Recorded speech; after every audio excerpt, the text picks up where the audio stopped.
sommes sur les directs sur ces plateaux de EPV Télévision et nous vous souhaitons le bienvenue dans cette émission que nous allons vous présenter ce soir. À la présentation, comme vous le savez, Maman Nadine Efwanga qui reçoit pour vous un homme de Dieu pour parler d'un sujet, d'un séminaire. Et je vais tout de suite vous le présenter et en vous souhaitant tous de partager cette émission, vous qui êtes déjà connectés, partagez et invitez des amis à suivre notre émission en direct. Et nous sommes là avec l'apôtre Frankie Kerock que je salue. Bonsoir apôtre. Bonsoir ma soeur. Vous allez bien? Très bien par la grâce de Dieu. Nous sommes dans la joie de vous accueillir pour la toute première fois sur ces plateaux de EPV Télévision. Merci, la joie est partagée. Et ce soir, nous sommes là pour parler de votre séminaire. Mais avant toute chose, j'aimerais présenter l'apôtre. Il est le visionnaire de la mission évangélique Rehoboth, c'est ça? Oui, c'est bien ça. Et la mission se situe où? Nous sommes au 56 avenue Président Wilson, à la plaine 93 210, à la plaine Saint-Denis. Merci. D'accord. Vous êtes à la plaine Saint-Denis et vous organisez un séminaire de 3 jours. Adieu. D'accord. Et avant toute chose, comme vous êtes là pour la première fois, oui, on a parlé de l'église, de la mission évangélique Rehoboth, mais on aimerait quand même connaître les ministères de l'apostolat de notre apôtre qui est là. Vraiment, shalom, bonjour, bonsoir peuple de Dieu. Je ne sais pas l'heure à laquelle vous allez me regarder. Je suis le visionnaire de la mission évangélique Rehoboth et mon nom c'est apôtre Frankie Kerock, le Cocobar, et nous sommes là en train de venir parler pour une grande activité que nous organisons à partir du 25, 26 et 28. On a 3 grandes journées de gloire. C'est pourquoi nous sommes là pour en parler. Merci. D'accord. Et le thème de ces séminaires s'intitule « Je suis Obed Edom ». Oui, c'est ça. Oui, et les thèmes. Pourquoi parler de ces thèmes? En fait, c'est une grande histoire. C'est une grande histoire. Déjà, la Bible nous dit qu'il y a un moment où l'arche de Dieu était confisquée chez le Philistin. Et quand les Philistins ont confisqué l'arche, c'est-à-dire Israël a perdu l'arche. Or, l'arche représentait la présence de Dieu. Cela veut dire partout où il y avait l'arche, c'était question de la présence de Dieu parmi son peuple. Et lorsque Israël était en guerre contre le Philistin, et à chaque fois qu'Israël était en guerre, lorsqu'il sentait qu'il est en défaite, il est en train de perdre la bataille, Israël ramenait l'arche. Et lorsque l'arche était là, c'était au cri des ovations que les gens savaient que comme il y a la présence de l'arche, c'est qu'il y a la victoire. Mais le jour-là, Israël, le combat était rude et Israël combattait avec le Philistin. Ils ont dû apporter l'arche. Tout le monde savait que voilà, aujourd'hui, les Philistins vont perdre la bataille. Mais chose étonnante, les Philistins ont confisqué l'arche et l'arche est partie dans les camps des Philistins. Et David a repris le pouvoir. Ça va faire beaucoup des années. Et les Philistins, lorsque l'arche est arrivée dans le camp des Philistins, ils ont pris l'arche et ils ont mis dans le temple de Dagon. Et Dagon, vous le savez bien, c'est lui qui était le dieu de Philistins. Et lorsque l'arche est arrivée, le premier jour, les gens sont venus le matin, ils ont vu Dagon, il y avait une main cassée. Et le second jour, Dagon, il avait un pied cassé jusqu'à ce que le 3e jour, la tête était cassée, la nuque était cassée. Et ils ont dû comprendre que cette arche-là, ça va nous créer des problèmes. Et ils ont renvoyé l'arche. Et partout où l'arche arrivait, il y avait les hémorroïdes de l'Éternel frapper ces peuples-là. Et jusqu'à ce que l'arche est arrivée dans la maison d'un certain Abinadab. Et l'arche est restée 20 ans dans la maison d'Abinadab. Et après, David, maintenant, il devait faire à sorte que l'arche puisse quitter la maison d'Abinadab et venir dans la cité de David. Et c'est là où nous allons parler, et c'est là où nous allons découvrir ces grands acteurs d'Obed-Edom. Ah bon? Voilà.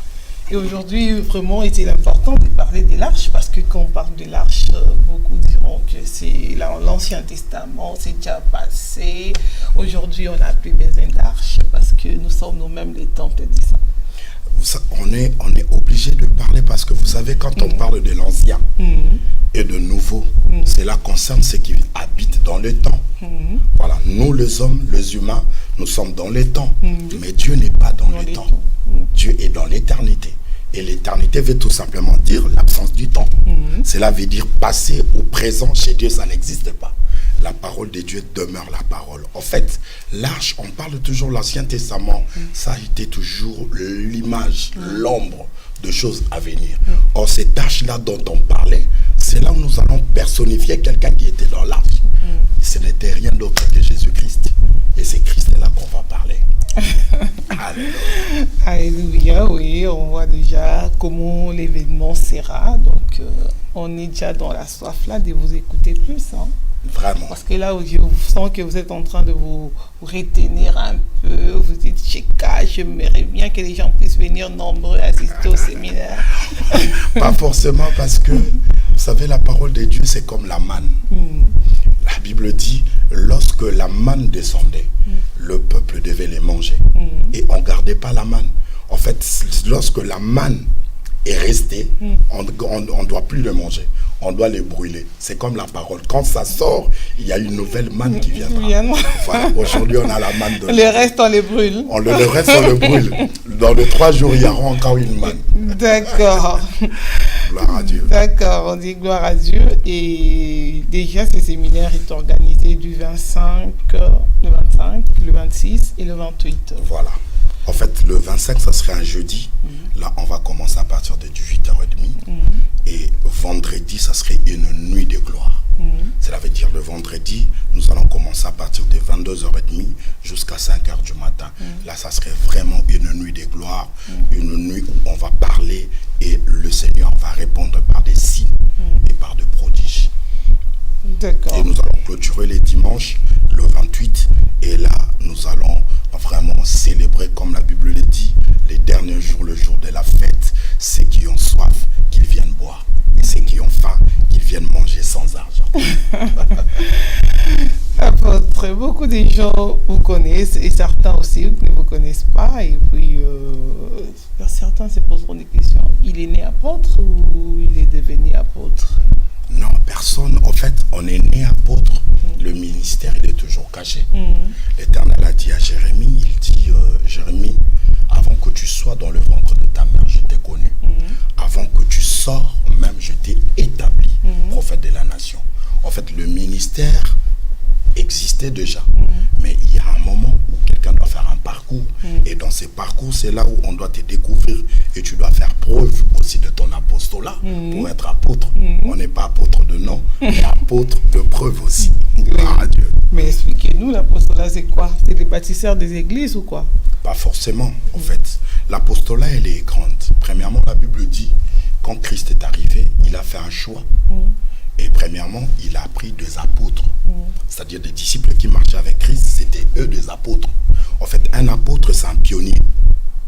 C'est-à-dire qu'il peut arriver quelque part où l'évangile n'y est pas, où l'église n'y est pas.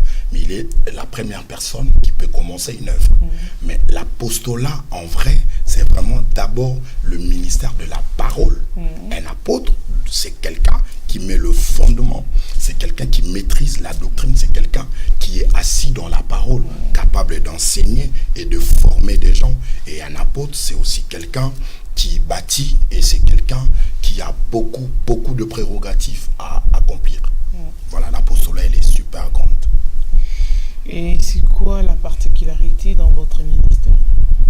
En fait, une particularité parce qu'aujourd'hui, on a moi, je fais la délivrance chez moi, moi, je fais ceci, et dans votre ministère. En fait, ma particularité, s'il faut dire particularité, moi, ma particularité, c'est je suis de la commission de la parole. Commission de la parole. Moi, je suis de la tout commission simplement. de la parole. Cela veut dire parce que la Bible dit rien de ce qui existe existe sans la parole. Tout ce qui existe, visible et invisible, il existe par la parole. Parce qu'au commencement, il n'y avait pas de signes. Au commencement, il y avait la parole. Voilà. D'accord, on revient sur votre thème. Je suis Obed Edom. Vous avez encore quelque chose à ajouter par rapport à votre thème? Parce que j'aimerais bien quand même qu'on puisse le décortiquer. Un peu. comme vous voulez, bon appétit. Merci, parce que là, vous survolez, hein, vous êtes en train de survoler. Voilà. En fait, si nous pouvons lire, temps, oui. Voilà, nous pouvons lire, nous prenons nos Bibles dans 2 Samuel, chapitre 6.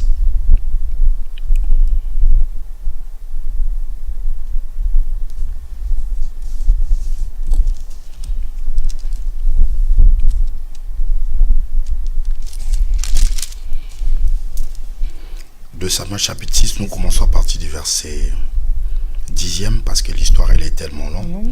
On commence à partir du verset 10e. Pourquoi ne pas commencer au verset 7e pour vraiment donner les gens ces goûts-là? Voilà, la Bible dit: la colère de l'Éternel s'enflamma contre Uza et Dieu le frappa sur place à cause de sa faute. Uza mourut là, près de l'arche de Dieu. David fut irrité de ce que l'Éternel avait frappé Uza d'un tel châtiment, et ce lieu a été appelé jusqu'à ce jour Béret Uza. David eut peur de l'Éternel en ce jour-là, et il dit: comment l'arche de l'Éternel entrerait-elle chez moi?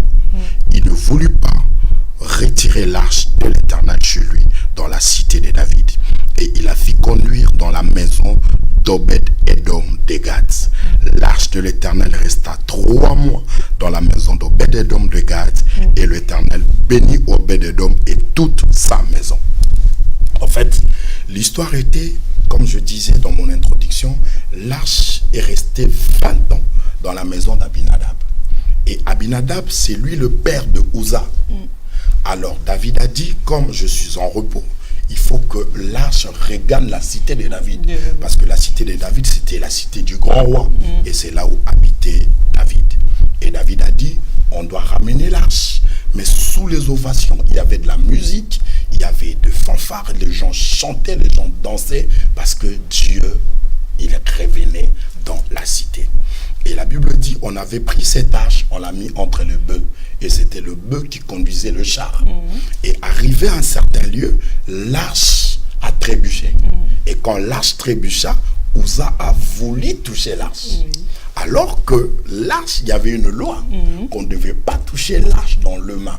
C'est-à-dire l'arche devait être transportée sur les épaules. Et la Bible dit: la colère de l'Éternel s'enflamma sur Uza et le tua là. Et ici, je me ouvrir un peu une petite parenthèse. Uza, c'est quelqu'un à qui il a vécu avec l'arche pendant 20 ans. Dans la maison de son père. Dans la maison de son père. Cela veut dire tout le matin, par exemple, si Uza, l'arche est arrivée à 5 ans, c'est-à-dire Uza a eu 25 ans, donc pendant 20 ans, Uza connaissait l'arche. Il s'est habitué à l'arche. Et c'est ça le grand problème maintenant qui est en train de déranger, de ronger l'Église. Beaucoup de gens, ils se sont habitués avec Dieu. Parce que l'arche représente Dieu. Bon nombre de personnes, ils sont habitués avec Dieu. Ils se sont habitués avec l'œuvre de Dieu. Ils se sont habitués avec des serviteurs de Dieu. C'est pourquoi bon nombre de morts aujourd'hui existent dans l'Église. Beaucoup de morts existent dans le ministère. Parce que dans la mort, nous avons 2 phases. Il y a la mort spirituelle et il y a la mort physique. Et beaucoup des hommes de Dieu, beaucoup d'enfants de Dieu, aujourd'hui, ils se retrouvent qui sont déjà morts spirituellement. Pourquoi? Parce qu'on ne joue pas avec l'Éternel. On ne s'habitue pas dans la divinité. Dieu demeure sacré. Et tout ce qui est sacré, il y a 2 principes. C'est pourquoi Uza a voulu toucher l'arche, parce qu'il est habitué. Or, le jour-là, l'Éternel a enflammé sa colère contre Uza, et Uza est mort sur place. Et du coup, David a eu peur. Il dit: ben attends, moi je sais que l'arche bénit. Je ramène l'arche dans ma cité pour que me donne la gloire, la bénédiction. Mais comment l'arche peut tuer quelqu'un? La Bible dit: David a eu peur de l'Éternel. Et David, maintenant, il propose aussi à tous ses généraux que Abner, l'arche va... non, moi je ne veux pas. Et toi, tout le monde ne voulait pas de l'arche. Tout le monde ne voulait plus de l'arche parce que l'arche donnait la mort. Et David a regardé, il a dit: bon, attends, tout le monde ne veut pas de l'arche. On va chercher maintenant quelqu'un d'inutile, quelqu'un de sans valeur. Même si il mourait, personne ne m'en demandera compte. Et on regardait, on a trouvé un certain Obed-Edom. Alors que Obed-Edom, c'était quelqu'un qui galérait, mais il fut un adorateur. Quelqu'un qui aimait le Seigneur, malgré qu'il ne touchait pas de l'argent, malgré que ses amis, ses collaborateurs avaient tous de chaînes de télévision, avaient tous de belles voitures, ils avaient des grandes églises, mais Obed-Edom, lui, il restait comme ça, il n'avait rien, mais quelqu'un qui aimait le Seigneur. Il dérangeait ses voisins tout le jour. Lorsqu'il partait dans le champ, il adorait le Seigneur, il aimait le Seigneur. Et c'est cet Obed-Edom-là qu'on doit développer. L'attitude d'Obed-Edom. Quelqu'un qui n'a encore rien vu avec le Seigneur, mais quelqu'un qui aime le Seigneur. Parce qu'aujourd'hui, nous devons le dire, que bon nombre de personnes, ils s'accrochent à l'Éternel parce qu'ils voient quelque chose. Lorsque le Seigneur te prive d'un enfant, tu ne l'aimes pas. Lorsque le Seigneur, Dieu te donne pas un mariage, tu l'aimes pas. Tu aimes le Seigneur par rapport aux avoirs. Mais Obed-Edom était différent. Et nous avons besoin de cette race-là dans nos églises. De personnes aimant le Seigneur sans voir le résultat. Mais ils gardent toujours la foi. Mais les gens qui avaient refusé de prendre, ils avaient quand même raison, non? Est-ce qu'ils avaient tort?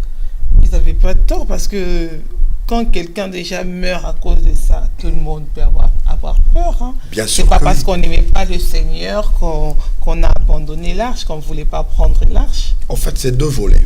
Premier volet, Dieu c'est un grand réalisateur. Tu sais, quand le Seigneur veut faire du bien à quelqu'un, il provoque des occasions, il provoque des situations. En fait, je parie que cette situation a été occasionnée par le Seigneur. Parce qu'il avait écouté des prières d'Obed-Edom.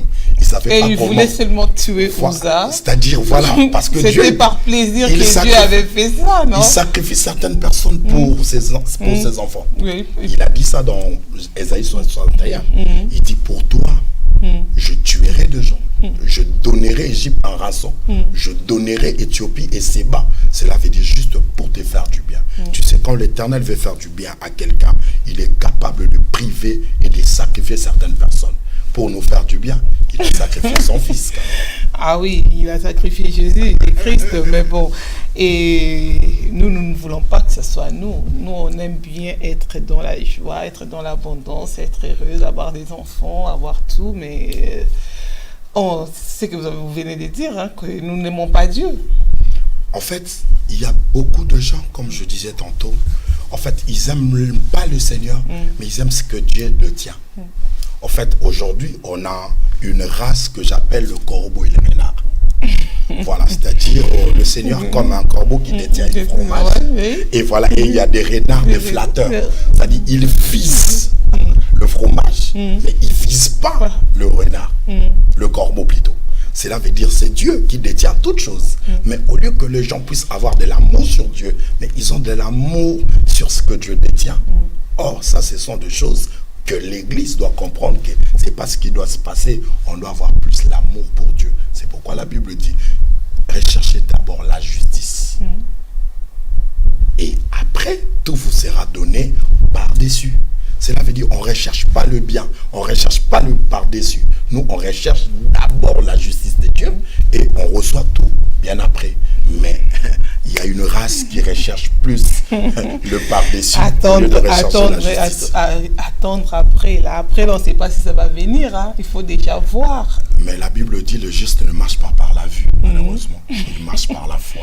La foi, c'est voir là où les humains ne voient pas. Voilà. Mais bon, la foi est là quand même, mais il faut aussi...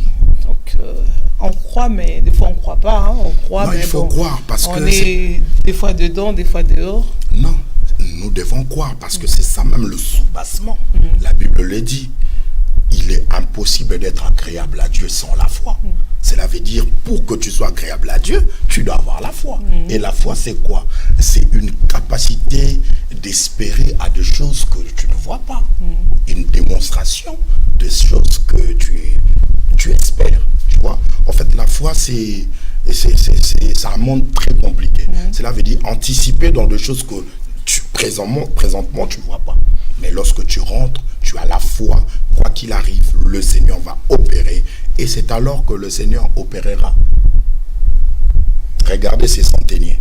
La Bible dit, il a envoyé des anciens pour dire à Jésus que Jésus, mon fils, mon serviteur, est au point de mourir. Et Les anciens sont arrivés, j'aime ce que les anciens ont dit. Il dit, Seigneur, tu es obligé de faire grâce à cet homme parce qu'il aime notre nation et c'est lui qui a conçu pour nous cette synagogue. Cela veut dire qu'il avait quand même de preuves, mais cela n'était pas suffisant. Et quand Jésus, il parle, écoute ce que Jésus dit. Il dit, je partirai et je guérirai son serviteur. Le centenier, lorsqu'il a écouté ces choses, il a dit, mais Jésus, tu ne comprends pas. Assieds-toi un peu, je vais t'apprendre quelque chose. Il dit, moi je connais. Lorsque tu as croisé Moïse, il t'a posé la question. Comment tu t'appelles? Tu as dit, je m'appelle, je suis. Mais quand tu dis, je viendrai, tu as utilisé quel temps? Futur. Alors que toi, tu n'es pas dans le futur. Toi, tu es dans le présent. Or, Jésus a voulu faire cela parce qu'il savait que c'est un Italien. Il ne maîtrise pas les choses. Or, le gars, il maîtrisait trop bien les choses. Et il dit, moi, je suis un subalterne, un officier. Quand je dis à ceux qui sont inférieurs, fais cela, il fait. Fais cela, il fait. Quand mes supérieurs me donnent les ordres, j'exécute. Pour dire, toi, tu es le généraux. C'est l'Ésaïe chapitre 9, verset 5. La domination reposera sur ses épaules. Cela veut dire, tu es un généraux. Pourquoi tu veux te déplacer? Dis un mot. Et la chose va arriver. Et Jésus s'est étonné, il dit, je n'ai jamais vu ici grande foi en Israël. Voilà. En fait, on a besoin de cette foi. La foi qui peut transporter la montagne. La foi qui peut changer et qui peut bouleverser même le donné des dieux. Est-ce que vous avez compris une chose là? Il n'a jamais vu cette foi-là en Israël. Mais voilà. Lui là, il était romain. Il était romain. Mais nous venons d'où? Mais ses frères. Ses frères n'ont pas cette foi-là, parce qu'ils devaient avoir cette foi. Mais nous venons d'où? Nous venons d'où? Parce qu'autrefois, il y avait un seul peuple que Dieu s'est choisi. C'était Israël. Toutes les nations, c'était qui? C'était des païens. Les Romains, Mancha, tous étaient des païens. Or, nous aussi, autrefois, nous étions comme ces païens-là. Mais parce qu'on a crié au Seigneur, on a manifesté déjà une foi, un Dieu qu'on n'a jamais vu. Tu n'as pas signé un contrat d'être serviteur, servant des dieux. C'est une foi. Et c'est cette foi-là que Dieu nous aime. Et c'est cela qu'on doit démontrer. Ah oui. Mais aujourd'hui, avec des fois, les gens se sont découragés. Hein. Ils viennent, ils ont la foi, mais avec les enseignements erronés, les enseignements qui sont faussés aujourd'hui avec plusieurs serviteurs de Dieu, entre guillemets, qu'on retrouve aujourd'hui. Et beaucoup de gens sont fatigués, séminaire sur séminaire, prière sur prière, et rien ne marche. En fait, ça c'est vraiment une très belle question, que Dieu vous bénisse. En fait, on a un réel problème actuellement.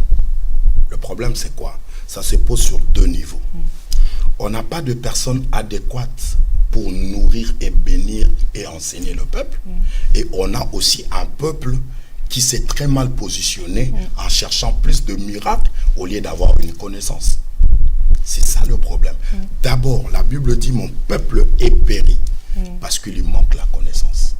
Et parce que tu as rejeté la connaissance, moi, l'Éternel, je te rejetterai. Cela veut dire que le Seigneur a rejeté bon nombre de personnes. Pourquoi? Parce qu'ils ont dû rejeter que la connaissance. Or, la connaissance, c'est ce qui doit être notre soubassement. Mais pour acquérir la connaissance, il faut qu'il y ait de personnes bien qualifiées pour donner cette connaissance. Mais les gens tombent aujourd'hui entre les mains de charognards. Quelqu'un qui était dans une église parce qu'il de dispute, lui, comme on l'appelait pasteur, et maintenant il a créé quelque chose, il n'a qu'un bidon d'agar. Et le bidon d'agar, Ismaël aura besoin de... Nous avons besoin de Rebecca, de personnes qui peuvent abréver 10 chameaux et abréver des serviteurs. Et cette race-là, on n'en voit pas trop. Il faut être un vieillard. Vraiment. Et aujourd'hui, on n'a pas de vieillards. Heureusement qu'il est en face de toi. Amen. Je suis dans la joie. Ah oui, il faut que nous ayons des enseignants de la parole. Quand vous venez comme ça, on sent que non, il y a la grâce, il y a l'onction, et puis il y a aussi la parole des connaissances. Et là, on est formé. Et on est aussi enseigné. Quand on rencontre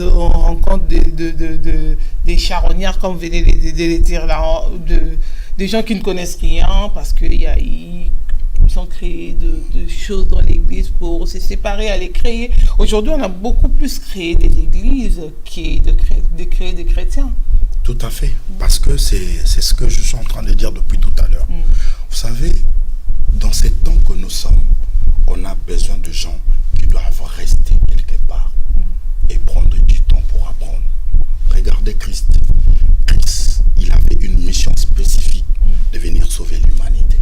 Mais Christ est sorti d'abord et il s'est passé comme un enfant, alors qu'il était le second Adam. Et vous allez remarquer qu'il y a une différence entre le premier Adam et le second.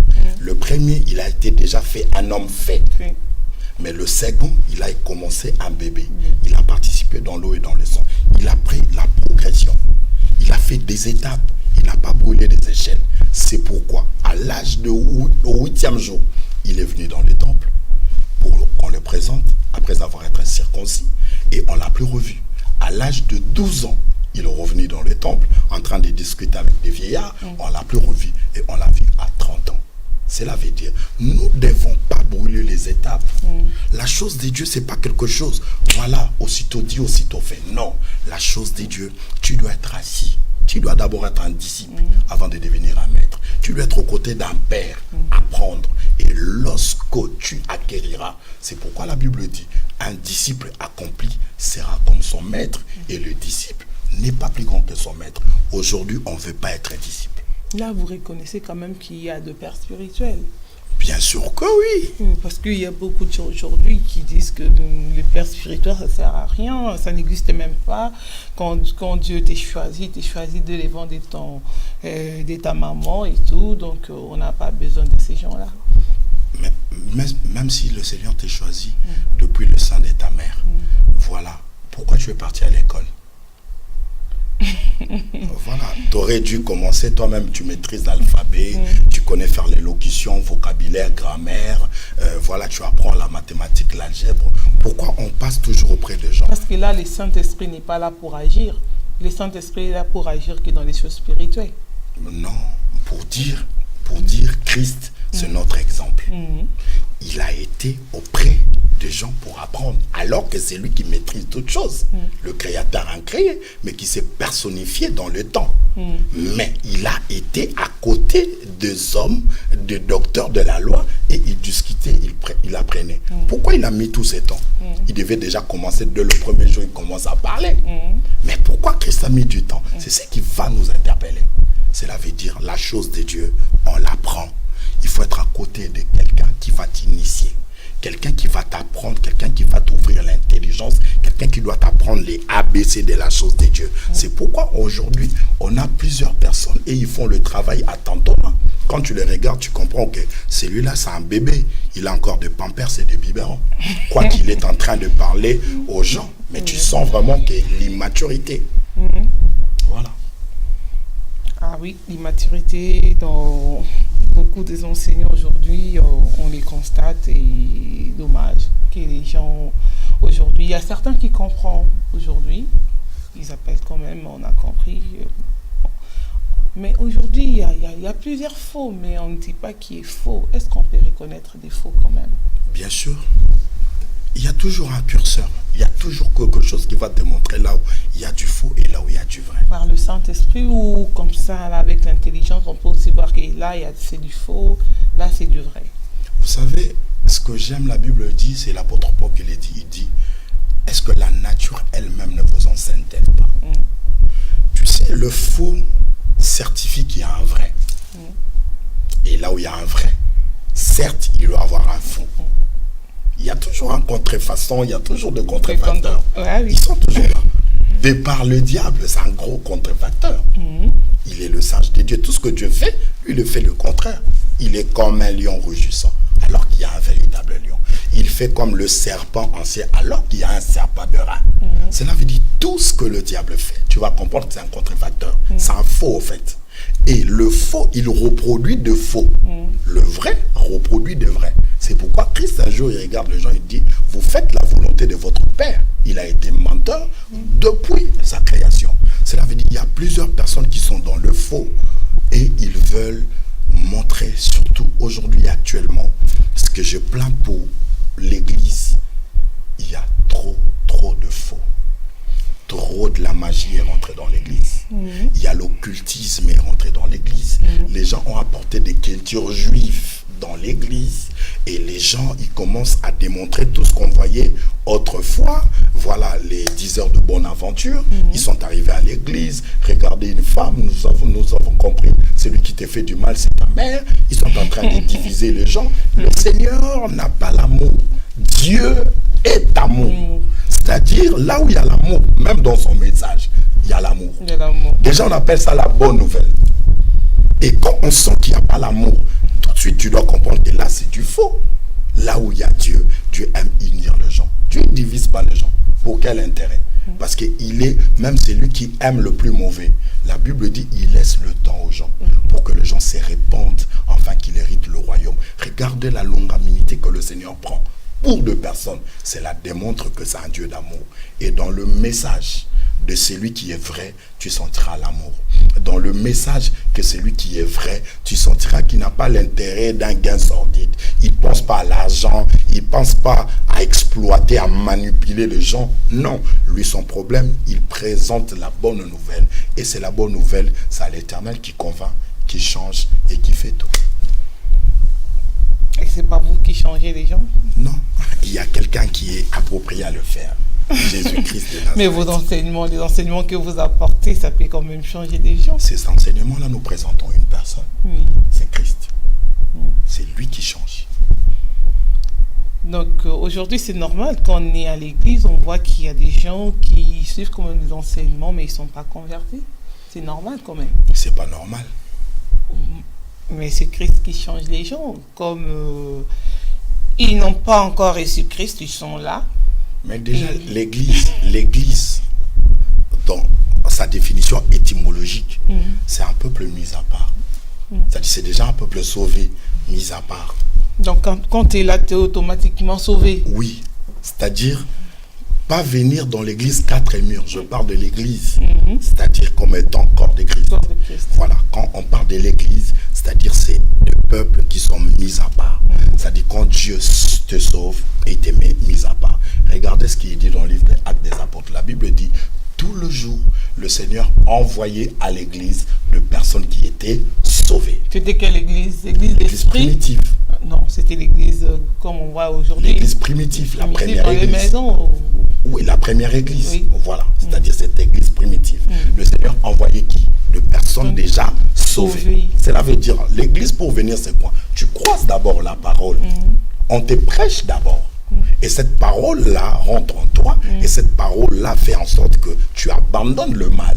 Et quand tu as abandonné le mal à l'église, tu viens maintenant pour grandir. Parce que ça s'appelle une vie chrétienne. C'est là où tu viendras grandir. C'est là où on va te donner du lait parce que tu es encore un bébé. Et après, tu auras la nourriture solide et tu deviens un homme fait à la stature de Christ.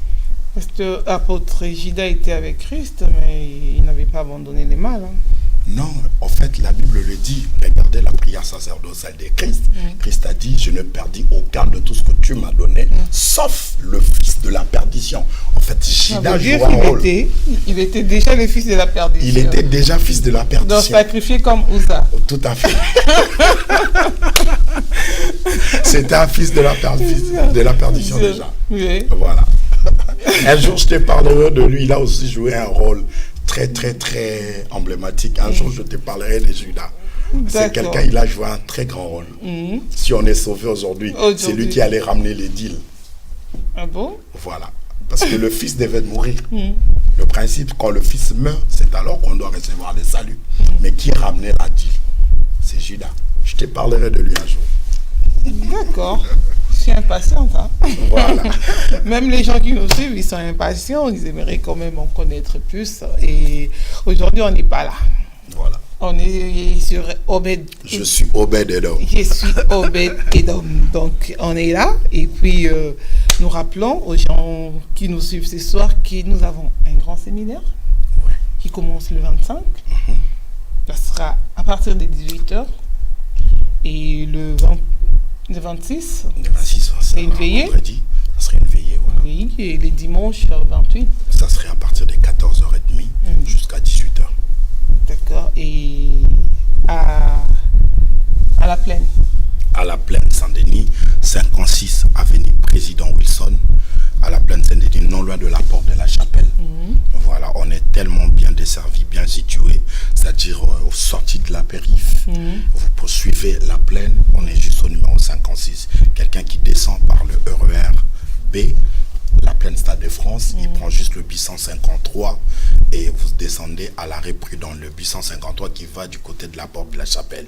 Et c'est lui qui peut prendre le tram, il descend à la porte de la Chapelle. C'est lui qui peut prendre le métro, descendez à la porte de la Chapelle et à partir de la porte de la Chapelle, vous prenez juste le bus 153 parce que c'est là le terminus et la prochaine station, vous descendez et nous sommes vraiment On peut même venir à pied.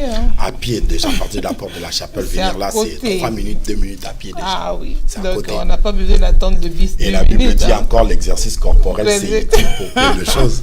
On peut faire l'exercice. D'accord. En tout cas, nous vous invitons à ne manquez pas cette journée, ces journées de prière et d'enseignement. Et apôtre, qu'est-ce que vous allez encore nous dire ce soir par rapport à ce sujet afin de clore notre émission d'aujourd'hui et je suis sûr qu'on vous reverra très très bientôt. En fait, ce que je voulais dire, depuis le 1er mars, on avait débuté un programme de jeûne et prière. Pendant 3 mois, le Seigneur nous a recommandé, pendant 3 mois, c'est pourquoi on parle d'Obed-Edom, parce que l'Arche a fait 3 mois dans la maison d'Obed-Edom, et nous avons commencé le programme le 1er mars, et nous allons le clôturer le 1er juin. Et sur ce, l'Éternel nous a dit, comme nous sommes arrivés dans notre dernier virage, c'est alors qu'on a organisé aussi ces séminaires pour permettre tout ce qu'on a acquis durant ces 3 mois dans la présence de Dieu, que le peuple aussi en soit bénéficiaire. Certes, le peuple aujourd'hui, il est fatigué parce que il a été déçu par un homme de Dieu, par quelqu'un et tout. Mais sache-le très bien, le ciel est resté le ciel. Le jour où tu as été déçu, le ciel est resté le ciel. Si l'Éternel voulait bénir des gens, il les a bénis. Ceux qui devaient se marier, il s'est marié. Cela veut dire rien n'a changé. Pour dire, le jour où le Seigneur reviendra prendre son église qui est son épouse, on n'aura pas des alibis, on ne poussera pas des raisons pour dire comme quoi je n'ai pas prié parce que tel avait fait ceci, tel avait fait cela. Non, cela veut dire chacun comparaîtra devant le Seigneur et ce qui te sauvera, c'est ta foi et ton attachement dans le Seigneur. C'est pourquoi je t'invite à venir pendant ces 3 journées. Tu ne seras pas déçu. Tu es en Hollande, tu es en Italie, partout où que tu sois, venez, le Seigneur fera de grandes choses. Quelle que soit la taille de problème que tu as, Jésus-Christ est Seigneur. La preuve est dans le miracle. Et je tiens encore à signaler, on aura aussi des adorateurs. Parce que Obed-Edom fit un adorateur. On aura des adorateurs. Nous serons avec notre frère de Paul Moulaja, l'adorateur du Seigneur. Et nous serons avec Lila Kabangu. Et on aura aussi bon nombre des invités, des chantres de l'Éternel. Parce que ça serait la fête, nous allons célébrer l'Éternel. Et comme dit la Bible, là où s'ensemblent les aigles, c'est là où il y a des cadavres. Comme il y a un cadavre, et les aigles doivent venir là. Voilà. Mais bon, c'est bien, apôtre. Mais on va quand même finir. Et puis, vous avez parlé des jeûnes. Est-ce qu'il est vraiment permis aux gens de jeûner au-delà de 3 mois, apôtre? En fait, le jeûne, je l'ai toujours dit, le jeûne, c'est pas ce qui sauve. Ce n'est pas ce qui bénit, mais le jeûne, c'est lorsque quelqu'un est en train d'entretenir son homme intérieur. Cela veut dire, c'est quand quelqu'un est en train de consolider sa relation personnelle avec le Seigneur. Il peut jeûner. Et nous jeûnons beaucoup de temps par rapport à ton alliance aussi avec le Seigneur et par rapport à l'amour que tu as vis-à-vis de Dieu. Voilà pourquoi moi, je jeûnais beaucoup de temps. Mais ce n'est pas obligatoire à tout le monde de jeûner. Non, ça dépend aussi de ton alliance. Voilà, cela veut dire quelqu'un qui sait qu'il va jouer le Champions League, il sait comment se préparer. Et quelqu'un qui sait qu'il va jouer dans le match des quartiers, il sait aussi comment se préparer. Voilà. D'accord, donc on peut aider selon sa foi, selon ses convictions. Et la Bible le dit même, nous ne recevons pas par le jeûne, nous recevons des choses au pied de notre foi. Voilà. D'accord.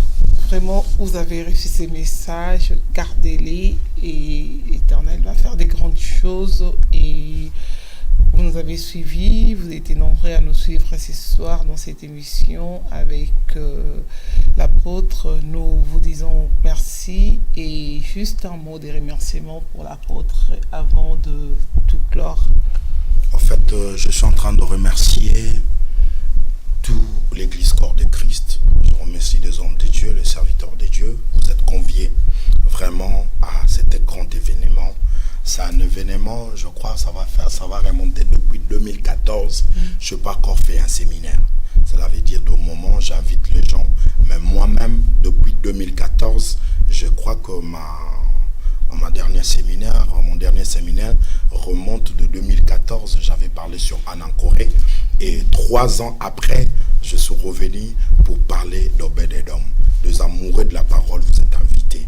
Vraiment, ceux qui aiment la bonne parole et ceux qui veulent voir la puissance de Dieu, vous êtes invités. C'est pourquoi j'invite les hommes de Dieu, j'invite le servant de Dieu, j'invite le peuple de Dieu, que tu sois païen, que tu ne connaisses pas la chose de Dieu, tu es invité. C'est-à-dire, toi, les gens t'ont rejeté, dis-toi, dans la chose de Dieu, il ne faut même pas être là, tu es le plus infernal. Je t'invite, car Jésus-Christ, c'est lui qui change et c'est lui qui sauve.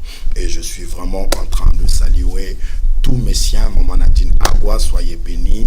Je salue tous mes enfants et je salue tous les enfants de Rehoboth et que l'honneur, la gloire vraiment vous soit rendue. Que Dieu vous bénisse. Merci apôtre Francky Kéroc. C'était avec une grande joie de vous avoir eu sur ce plateau de EPV Télévision. Que Dieu vous bénisse. Que Dieu bénisse Maman Nadine qui vous a accompagné ce soir et que Dieu bénisse aussi notre réalisateur et technicien, le pasteur Constant, qui a assuré tout et coordonné cette émission. Et que Dieu vous bénisse également, vous qui nous avez suivis à travers les mondes.